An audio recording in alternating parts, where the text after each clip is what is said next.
Live from the world's capital markets, here are the latest financial headlines brought to you by News Factory. Hello and welcome to Tuesday's Daily Financial Digest. The gold-dollar pair rose 0.3% in the last session. The ROC is giving a positive signal. The euro-dollar pair traded sideways in the last session. The ultimate oscillator is giving a positive signal.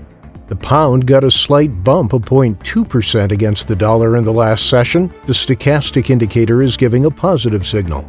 The Aussie dollar pair rose 0.7% in the last session. According to the CCI, we are in an overbought market. Those were today's major economic events, and now moving on to world financial headlines.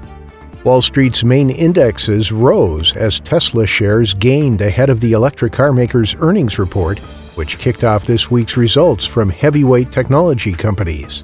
Jorge Tenreiro, senior attorney for the SEC, stated that Ripple did not provide any crucial documents for working out whether the firm committed $1.3 billion worth of securities violations.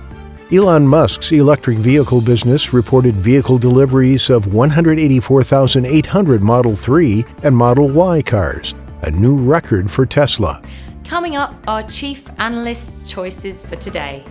The U.S. consumer confidence will be released at 1400 GMT. The U.S. S&P Case-Shiller home price indices at 1300 GMT. Finland's consumer confidence at 500 GMT.